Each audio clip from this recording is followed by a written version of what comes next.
Have you ever felt like you're drowning in a vast ocean of knowledge, and the harder you try to swim, the more exhausted you become? That's exactly how Alex, felt a year ago. And this is the story of how I learned not just to swim, but to surf that ocean of knowledge. Back then, I was a third-year student facing the most crucial exams of my life. My dorm room looked like a battlefield of despair. Books were piled high, pages highlighted in so many colors that the original text was harder to read. Empty energy drink cans lay scattered next to my laptop, which always had dozens of browser tabs open. I spent 16 hours a day studying. I reread every chapter, believing that if I repeated it enough, the knowledge would automatically seep into my brain. But every time I closed a book and tried to recall what I just read, my mind was as blank as a fresh sheet of paper. I felt familiar with the terms and headings, but when asked to explain them, I stammered. That familiarity, I bitterly realized, was merely an illusion of understanding. I was exhausted, confused, and almost ready to give up. Everything changed one rainy afternoon. Frustrated, I wandered to the university library not to study, but to escape the suffocating four walls of my room. As I sat staring blankly at the raindrops streaking down the window pane, a warm, deep voice spoke beside me. "You look like you're fighting a big battle." I turned. It was Mr. Thompson, a distinguished alumnus of the university whom I only knew by sight from award ceremonies. He was now a successful businessman, occasionally returning to mentor younger generations. Perhaps my miserable expression had caught his attention. I poured out my heart to him about the sleepless nights, about the feeling of failure despite my best efforts. Mr. Thompson listened patiently, then smiled. "You know, Alex," he said, "you're trying to build a house by staring at a pile of bricks. You're just a consumer of information, not a builder of knowledge." His words struck me like a bolt of lightning. He explained that methods like rereading and highlighting are passive actions. Our brains don't remember by unconsciously receiving information. They remember by actively retrieving it, by the effort of pulling information out of memory. Every time you try to recall a formula or a definition, he said, even if you get it wrong, it's like you're forging a path through the dense forest of your mind.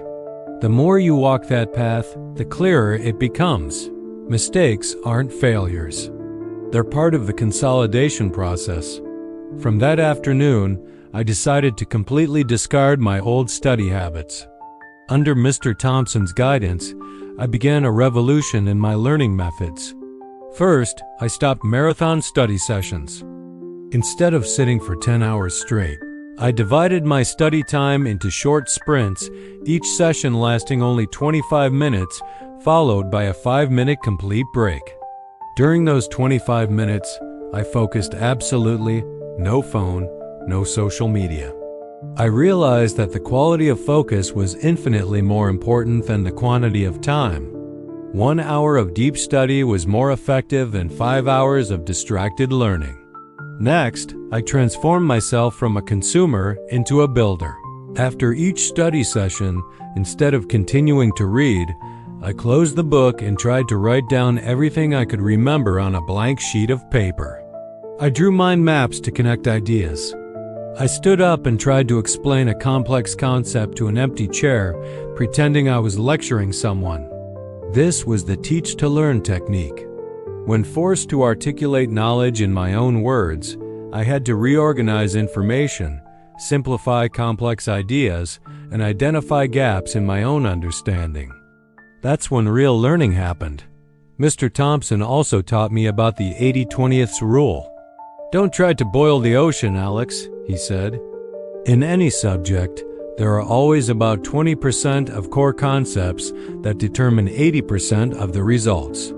Identify those concepts and focus on mastering them. I began to look at my syllabus differently. I no longer treated all information as equally important. I sought out foundational principles, the big ideas, and dedicated most of my energy to mastering them. To combat procrastination, I applied Parkinson's law.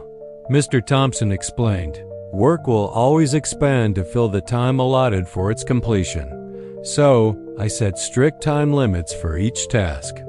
I will summarize this chapter in 45 minutes. That deliberate time pressure forced my brain to work more efficiently and focus more intensely. Most importantly, I realized I needed to build a system rather than relying on fleeting motivation. Motivation is like a wave. It comes and goes. But a system is a habit, a persistent flow. I scheduled my sprints, my self-quizzing, my teaching back sessions.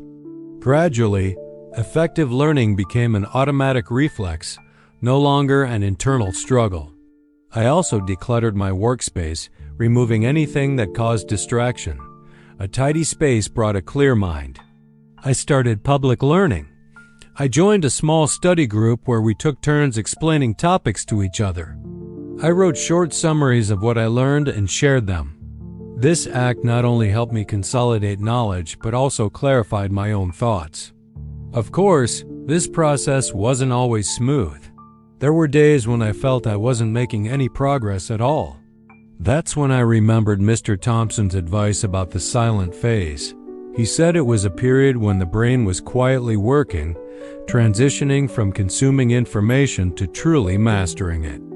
Like a seed germinating underground, the growth isn't immediately visible, but it's happening powerfully. I learned to trust the process and persevere. But the most profound change wasn't in technique, but in mindset. Mr. Thompson told me something I'll never forget. Alex, stop telling yourself I'm trying to learn faster. Instead, say I am a fast learner. It was a shift in identity. When I started believing I was an effective learner, my actions automatically adjusted to fit that new identity. I was no longer a victim of information overload. I was an architect of knowledge.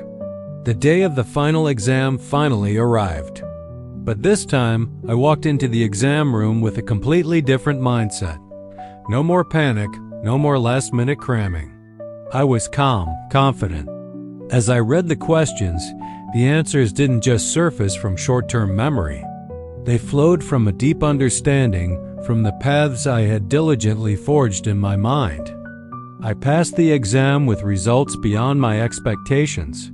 But the score wasn't the greatest reward. The greatest reward was freedom.